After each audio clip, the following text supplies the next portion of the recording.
Hey guys, I'm Chef T Max. Welcome back to the kitchen. Today at Peperonata for beautiful summer sub sandwiches on the beach. I hope you guys are enjoying your summer. Stick with me. Click subscribe if you're not doing that already. Give me a thumbs up if you like this video. Ring that bell and I'll send you new things I have coming up. So come on back for this great condiment for your refrigerator.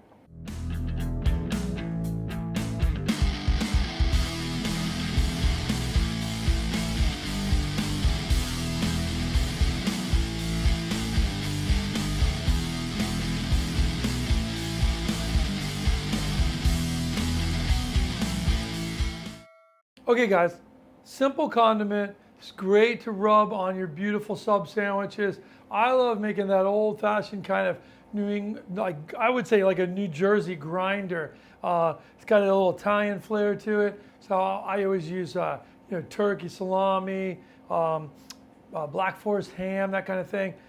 With a beautiful peperonata on there and a little oregano vinaigrette. It's amazing. We're gonna be making that coming up, so you guys stay with me on that. The first thing I do to start this is I'm going to put a little oil, and I use extra virgin olive oil in this. Okay, I'm not going to get it raging hot. Okay, and I'm going to start with my garlic. I've got about 4 garlic cloves. You can see I've got a garlic clove here. The top I left on the little hard part because that's the part I'm going to hold on to. And then I'm going to just rock the knife, and I'm going to cut these nice little slices. Okay, now over here, and then when you're holding the end, that's that little bad piece that you're going to throw away, the hard piece. So that's why you use that side. It's almost like a handle for it. It's really nice. And then I'm going to put it there. And now I've got some oregano chopped up too. I just take fresh oregano and I put it down like this, and I'm going to just do a rough chop on it. I'm not looking to get that small or anything crazy. I'm just keeping it simple. Now I want to put that in here. You can hear that sizzle, right? That's because my oil's hot. But what I'm looking to do is perfume that oil. I'm going to put a little bit more. It's not enough. Olive oil and peperonata has got to be nice and flavorful. The garlic, it's got to have the olive oil flavor. And that's what's going to be going on your sandwich. So you don't want to put like just a regular bland oil. We want flavor in this. So the first of the flavor starts with that. Starts with the peppers. The garlic, and then the oregano. That's gonna, man, if you could smell this right now, I'm gonna put some black pepper in there, and then I'm gonna put a little salt, okay? Probably a teaspoon of salt, okay? Now, I want this garlic to get nice and toasty before I add my onions to cool it down, okay? So I've got 1 chopped onion there. You can see my garlic is working really good here. But a little bit more toasty. Well, while it's toasted, I'll talk a little bit about bell pepper. So on this one, I use just a standard yellow bell pepper. I've cut 1 already, so that's 2 bell peppers. What you want to do is cut down the side of the bell pepper like this, right? To get as much of just the wall of the bell pepper and not all the interior seeds and all of that, right? We're not looking to put any of that in there, okay? So like this. And then I trim it really nice to maybe make sure I get every bit of the wall like this, okay? Once I do that, then I lay it flat and I cut this pithy center part out like this, okay? That's gonna be watery, it's gonna have, like more acidity to it. This leaves the beautiful sweet part of the pepper like that, okay? And that's it, okay? I'm done with that. Now, I'm going to go ahead and show you how to dice in a second, but let me get this in here because you can see I'm starting to brown on this garlic and we don't want it to burn. We just want it to toast like that. That toasty flavor is nice. Burnt flavor, not nice. Toasty, nice, right? So I put the onions in, and the onions are going to help to cool it down a little bit. They're going to release a little bit of water. That's going to keep these garlic pieces from burning. And what I do is I kind of flip the garlic pieces on the top there, right? So they don't get toasted anymore and burnt. And then I put the onions in there like that. So the onions are going to keep everything nice and mild, right? And while that works, we're gonna finish cutting this up and put these peppers in too. These peppers have a lot of wateriness to them. So what you do to get like a nice dice is you julienne them like this and then flip them over. Again, you can see julienne them like this, and then flip them over here, right? And then here, just thin pieces like this. Like this. Those are the end pieces. It don't have to be so perfect. It's not, imperative. We're going to cook this down anyway. I don't puree this. You could put it in a Roboku and kind of, or like a Cuisinart and kind of pulsate it to chop it up a little bit more if you wanted to. But I think just having it like this, nice and small diced, is perfect. So with this, we dice it up, and I let my onions cook. Now, I'm not looking to brown the onions. I just want them to reduce down, let off their steam, which you can see in my pan here. You can see they're not browning. Only the garlic is brown, which is kind of fun and nice. Really nice flavor, as well as the oregano, right? Oregano is one of those herbs. It's like thyme and rosemary. It is good when you cook it. It doesn't get burnt easily. It releases a lot of its oils and flavors. Rosemary and oregano have beautiful oils in it. Actually, rosemary oil or oregano oil is really supposed to be good for you when you're sick too. A lot of people will take that. So you can see I've got my peppers here. Now my onions have cooked a little bit nice. I'm going to put my peppers in. That's going to reduce down. That's going to cause them to lose their water as well. What we're looking to do is all the juice from these vegetables is going to cook slowly and reduce, and that's what we're looking for. Now the last piece of this is the peppers.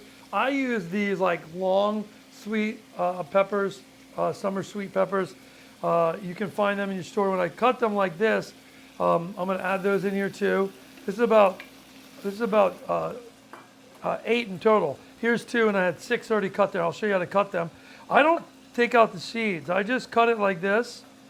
I wash them really good. I cut them really thin like this, right? And watch your fingers, don't get your fingers stuck in there. Now, towards the end there, you're going to get more seediness, right? This pith part in here, I just pull that out like that and throw that here. If you get a little seeds in, that's great, no worries. Little seeds is flavor anyway. You don't need to have an over amount of seeds. What I do is I lift it up like this, and what will happen is you can put it here, or you could rinse them if you want, but the seeds, most of the seeds you can see stayed right on the cutting board here, right? So we're going to put those in, and any other little seeds in here will be fine. So with this, we're going to go ahead and saute this up. You can see how nicely this is coming together. These peppers look beautiful. Now I'm going to turn it up a little because I want it to cook down and saute these good. We're going to cook these peppers really good because not only do we cook them and saute them, but once they're sauteed up good, before they get to like a browning stage, I'm going to add some tomato water. So I'll show you how that works in a little bit. With this, I've got Calabrian chilies. Why? Because I like my peperonata hot. So I'm going to take these chilies and I'm going to take probably, I'm going to take 2, I'll probably take 3 little chilies. Now these chilies are hot, so you don't want to overdo it. But I'm going to chop them up like this. And I'm going to put them, seeds and all, in there because these seeds are what are going to give it a lot of spicy flavor, like that. Okay? Then I take a little bit of my oil, and I'm going to take 1 full teaspoon of my chili oil from those Calabrian chilies. Now Calabrian chilies, you can go online and find those, have them shipped right to your house. If you can't find them at your local grocery store, just have them shipped to you. They don't take that long, they're not that expensive, and because they're hot, they'll last a long time. So you don't have to worry about, oh wow, I'm gonna have to use those up quick. You know, they'll last in your fridge in that oil for like months, okay? So I'm gonna continue to cook this down a little bit. What I'm gonna do is I'm gonna clean up my board here. I'm gonna let this cook for about 3 to 4 minutes, and I'll come back and I'll show you how to finish it up. Okay guys, it's been a few minutes now. You see I've cooked these. They're starting to wilt down really nice. The peppers by no means are cooked enough, you know, for this. This is really about cooking them down nice. So I add tomato to this. Now, if you're not a tomato fan, you just want this to be peppers, I would just say put some water in there and simmer the water down until the peppers have had at least, you know, probably 15 minutes to cook. But for me, I'm going to take some Roma tomatoes, some San Marzanos if you can get them, and I'm going to take a fresh tomato. I cut it like this and just put it in my NutriBullet, okay? And I'm not putting any water in this at all. I'm going to probably put a little salt. I like to salt the tomato a little bit, but I'm going to just blend this and I'll show you what it looks like. Okay, I just finished pureeing this. Now back in the old days, the old Italian mamas would have to peel the tomato and grate it or put it in like a grinder to get it this fine, right? But in modern technology, you guys have available to you right in your home. You can just blend it up like crazy till the skin, everything is gone. It all becomes one juice, which I'm going to put right in here. So that's 4 Roma tomatoes in total. So we got 2 yellow bell peppers. We got about 8 of those little red sweet summer peppers, and then we've got a teaspoon of, or like 3 of those Calabrian chilies, half a tablespoon of the oil, and then I've got the garlic, the oregano, and then that's it. Now this needs to simmer for about a good 6 to 8 minutes. What I'll do is I'll turn it down because I don't want it to boil away super fast. I just want it to simmer lightly. And when it simmers down, the tomato is going to cook, and then it's going to bring all of this together, and you're going to have this wonderful kind of sauce, our condiment that we can keep in our fridge. Anytime you make a nice sandwich, spread it on there. It's good with a lot of different things. You could just actually put a spoonful of it on some grilled chicken, and it's going to be amazing. So come back. Let me show you how to finish this up, and we're going to take about, I'd say 10 minutes. So I'll see you back then. Okay, guys, we're back. It's been about 10 minutes now. You can see how this is all kind of dried up, and the peppers have melted down. They're going to be the right consistency. You want them to be soft. They kind of melt in your mouth. You don't want chew on them. They are a condiment. If you want that, you could just have regular sauteed peppers or sauteed peppers and onions, you know. This is about creating this condiment. So I'm going to turn it off. I think it's done at this point. Now, normally what I like to do at this point is let it cool slightly. But because I want it to cool quicker, I'm going to grab a bowl to put it in. So I'll be right back. Okay, I got myself a stainless steel bowl. And what I'm going to do is I'm going to put it in there. And this bowl is like a cool temperature. It'll cool quick. It's not imperative that you cool this off. You can just turn it off and let it sit there. I'm just going to do that now because I want to add in my parsley. But I don't like it to be super, super hot with my parsley. I do like it to have some heat because then it'll wilt the parsley. And the parsley, rather than being firm and tough, will be nice and tender. I just don't want to wilt down and cook the parsley for too long. So you can see this makes a nice amount of this probably makes this much, looks like it's going to make 1 quart container of the Peperonata. So you know, you can use this Peperonata anyway. You don't have to use these peppers. You can make a similar process with hotter peppers. You could use Cubanelle pepper, or you could use Cubanelle peppers. You could use throw an ancho in there. There's a lot you can do. Normally, it's just a bell pepper, sweet summer peppers. This is really summer flavors is what this is. So what I'm going to do here is I'm going to take some parsley. I've got some wonderful parsley leaves here, right? And I'm just going to fold those. I only use Italian flat leaf parsley. I do not use the curly parsley. Do not like that at all. Sorry, curly parsley. I am a little prejudiced when it comes to parsley. Okay, I love to use my Italian parsley. I want to chiffonade this. Chiffonade is just when you cut in this one slicing direction, okay? And then I want to cut back the other way to make it small. but we're not making a paste. So I'm just going to chop it roughly both ways like that. Now it's done, right?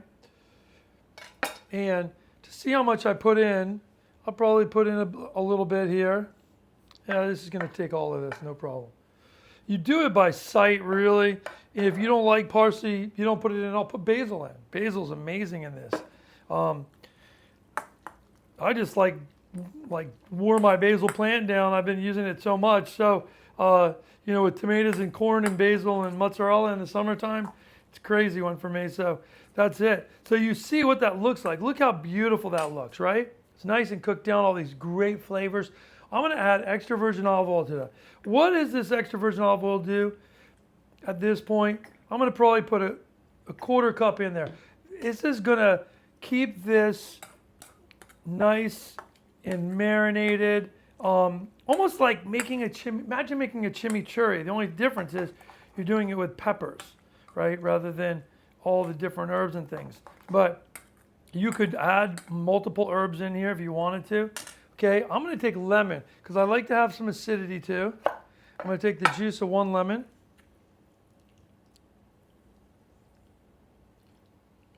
Okay, make sure you don't put the seeds. All right. Now, if you don't have lemon, you can use vinegar. You could use like a red wine vinegar would be really nice in it too. Now, the key is balance of flavor. Once you put your acidity like this, you put your oil, and you've got all this beautiful flavors of the peppers, the chilies, the garlic, right? You want to taste it. See where it is.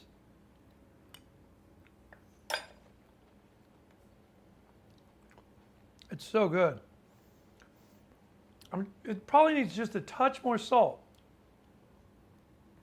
And that's it. It's got spice. It's got sweet pepper flavor. You can taste the garlic in there. The parsley's in there is beautiful. And that's it. This is just a gorgeous condiment. When this chills, it's going to firm up because the oil's going to get, the peppers are hot. So they're keeping the oil hot. That keeps everything really loose, right? That's why it looks loose. When you put this in a mason jar, it's going to tighten up, be firmer, be very velvety. You put that on your sandwich. There's nothing better than that extra virgin olive oil with a garlic flavor, with all these pepper flavors and the herbs. Amazing. You're going to love this. This condiment will last in your fridge for, I would say, probably a month. So make it in the summer. Enjoy it on lots of different things. Like I said, you could put this on fish. You could put it on a piece of sauteed fish. You could put it on a piece of grilled chicken. You could put it on sandwiches when you're making sandwiches. It has a million different uses, and it's better than just buying those canned roasted peppers you see in the store that are kind of bland and boring. This is the way to do it. Only other thing that I would say is if you like the char flavor, you could actually char these peppers on the grill first, pull them off, peel them, and then dice them to give yourself a little char. But I think this is perfect. You're going to love it. See you back in the kitchen soon. I'm Chef Dean Max.